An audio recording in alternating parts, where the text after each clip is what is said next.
तो स्टूडेंट्स जो next method है इक्वेशन सॉल्व करने का, system of linear equation solve करने का, वो क्रैमर रूल के बाद इन्वर्स का यूज़ करना हम सीखेंगे सॉल्यूशन निकालने के लिए। तो solution of system of linear equation using matrices, इसका ये मतलब है कि दो या दो से ज़्यादा लीनियर इक्वेशन को मैट्रिक्स के माध्यम से सॉल्व करना। लीनियर मतलब जिसकी डिग्री मैक्सिमम 1 हो, जिस इक्वेशन की डिग्री मैक्सिमम 1 हो। सिस्टम का मतलब दो या दो से ज़्यादा इक्वेशंस हों। तो बच्चों इस मेथड में हम पहले सारे सिस्टम को Ax इक्वल टू बी में चेंज करेंगे। उसके बाद Ax इक्वल टू बी में चेक करेंगे क्या A इन्वर्टिबल है, क्या A का डिटर्मिनेंट नॉन ज़ीरो है।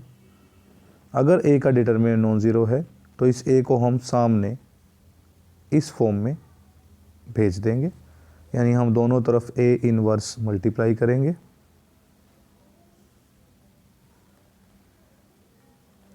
ऐसा करने से x is equal to A inverse भी सॉल्यूशन बन जाएगा और ये सॉल्यूशन यूनिक भी होगा जैसा कि इस थ्योरम में लिखा हुआ है।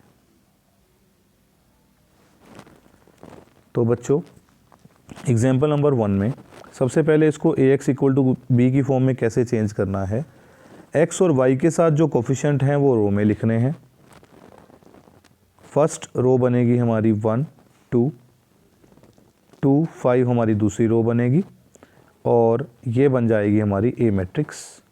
उसके बाद B का मतलब होगा x y और इक्वल टू जो सामने होगी उसका नाम हमने इसका नाम हमने x रखा है, सामने वाली का नाम हमने b रखा है। तो सामने जो भी होगी उसका नाम होगा B मैट्रिक्स 4 9। अब आप मल्टीप्लाई करके चेक कर सकते हो, ये बनेगा x plus 2y 2x plus 5y equal to 4 9 और सामने रखने पर जो इक्वेशंस हमारी हैं वो हमको मिल जाएगी। तो बच्चों आज के बाद A कैसे बनाना है, इसकी एक्स वाई के साथ जो कोफिशिएंट हैं वो फर्स्ट रो बनेंगे, दूसरे एक्स वाई के साथ जो हैं वो सेकंड रो बनेंगे।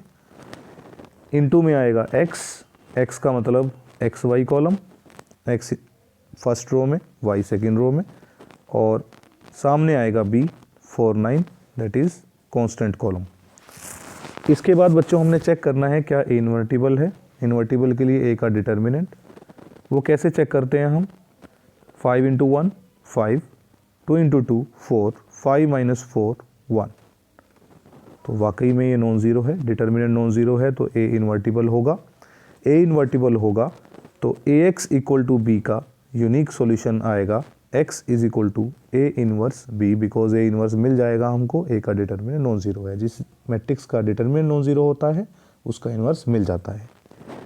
तो इनवर्स के लिए आपको याद होगा हम कोफैक्टर्स निकालते थे, वहाँ से एडजॉइंट निकालते थे और उसको A के डिटर्मिनेंट से डिवाइड कर देते थे। तो एडजॉइंट के लिए कोफैक्टर्स निकाल रखे हैं। A11 यानी फर्स्ट रो फर्स्ट कॉलम छोड़ के जो आएगा उसके इनटू में -1 की पावर 1 प्लस 1 दैट इज़ 5। तो 5 आया हुआ है। इसके बाद A12 के लिए फर्स्ट रो सेकंड कॉलम छोड़ के जो एंट्री बची उसके साथ -1 की पावर 1 प्लस 2 नेगेटिव साइन, तो -2 आया हुआ है। इसी तरह से A21 A22 निकाल के कोफैक्टर की मैट्रिक्स बना के उसका ट्रांसपोज करना है, जैसा कि इसमें किया हुआ है। ट्रांसपोज इक्वल टू 5 माइनस 2 जो यहाँ रो में है यहाँ कॉलम में आ चुका है। तो इसी तरह दूसरी रो दूसरा कॉलम बन गई। तो ये हमारा ट्रांसपोज जो होता है इसको एडजॉइंट बोलते हैं, उसको A के डिटर्मिनेंट से डिवाइड कर देना है। A का डिटर्मिनेंट क्या आया था 1 से डिवाइड करें कोई फ़र्क नहीं पड़ेगा, ये A का इन्वर्स है। इसको किससे मल्टीप्लाई करना है बच्चों, B से मल्टीप्लाई करना है, सामने वाली मैट्रिक्स से 4 9 से। तो आप ये भी देख सकते हो कि इसने 4 9 से सामने मल्टीप्लाई किया हुआ है। मल्टीप्लाई कैसे होता है जी, 5 इंटू 4 1 1 एंट्री के लिए first row first column, 5 into 4 -2 into 9 20 -18 that is तो सामने क्या आ रहा होगा बच्चों, 2। इसी तरह -2 × 4 -8, 1 × 9 +9, -8 + 9 1। तो ये x की वैल्यू है फर्स्ट वाली, सेकंड वाली y की वैल्यू है। इसी तरह से अब हम 3 × 3 पे जाएंगे।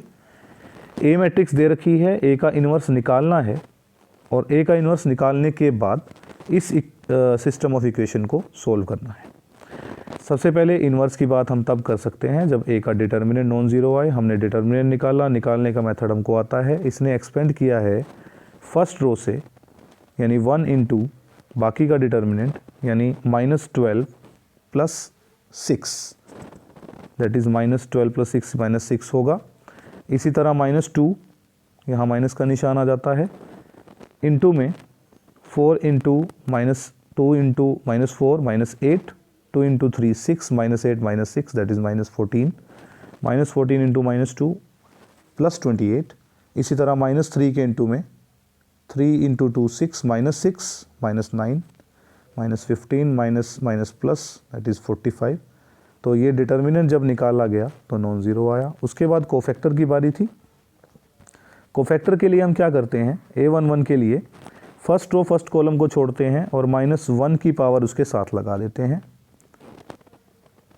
तो ये हम सब काम ये कर चुके हैं बच्चों क्लास में। -4 × 3 -12, -3 × 2 -6, इंटू में -1 की पावर 2, 1 + 1 2 होता है। तो ये बनेगा बच्चों -6 × 1 दैट इज़ -6। तो इस तरह से A11, A12, A13, A21, 22, 23, 31, 32, 33। जैसे 33 की बात करें तो थर्ड रो थर्ड कॉलम छोड़ना था, बचेगा क्या 1 2 2 3। तो 1 2 2 3 बचा हुआ है देखो, और साथ में -1 की power 3 + 3। Third row third column छोड़ के जो बचा उसका डिटर्मिनेंट 3 - 4 -1, तो -1 आ गया। इस कोफैक्टर की मैट्रिक्स का ट्रांसपोज करके हमको एडजॉइंट मिल जाएगा। उसको हम ए के डिटर्मिनेंट से डिवाइड कर देंगे, ए का इन्वर्स मिल जाएगा। ये हम पहले कर चुके हैं। इसके बाद बच्चों हमने अपने सिस्टम को चेंज करके, इस सिस्टम को चेंज करके AX = B की फॉर्म में लेके आना था। उसके लिए बच्चों हम क्या करेंगे, ए क्या बनेगा यहाँ, ए बनेगा 1 2 -3 2 3 2 3 3 -3 -4। तो ये हमारा ए बन रहा है जो कि दी हुई मैट्रिक्स है। ठीक है बच्चों, यानी A × x y z = -4 2 11। तो इसको हम बोलते हैं AX = B। ये -4 2 11 कहाँ से आया, सामने से। तो बच्चों आप देख सकते हो A आ गया, X आ गया, B आ गया। इसके बाद A का इन्वर्स हम ऑलरेडी निकाल चुके थे, उसको B से मल्टीप्लाई कर देंगे क्योंकि हमको सॉल्यूशन पता है बच्चों, A इन्वर्स × B। तो ये किया हुआ है, A का इन्वर्स × B, मल्टीप्लाई करना हमको आता है। -6 × 4 17 × 2 -6 × -4 होगा, 6 × 4 24 -+ 24 प्लस का 24, 7 × 2 34, 13 × 11 143। तो इन सबको जोड़ेंगे बच्चों, जोड़ के 201। इसी तरह बाकी दो एंट्री निकाल के 67 बाहर पड़ा है, 1/67 उससे डिवाइड करेंगे। Answer is 3 - 2 1 that is X Y Z। तो यही हमारा आंसर है बच्चों। इसके बाद नेक्स्ट क्वेश्चन में इसी तरह A बनाया गया, X और B। A कैसे बना, first row 1 2 8 5, second row 1 1 1, third row 1 2 -1।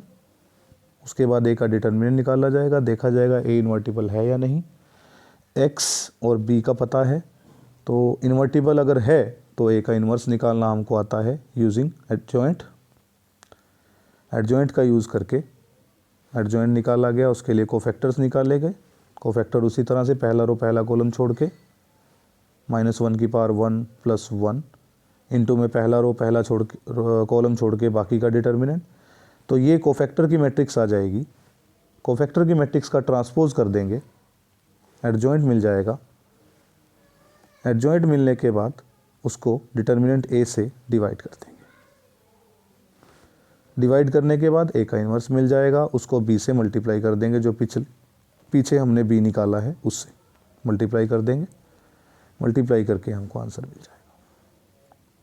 तो इसके बाद नेक्स्ट क्वेश्चन है, एक ए दिया हुआ है, एक बी दिया हुआ है, कहा गया है गुना करके दिखाओ। तो गुना करके दिखा देंगे हम। हमको पता है पहली रो पहला कॉलम जब मल्टीप्लाई होगा तो A11 आएगा सामने,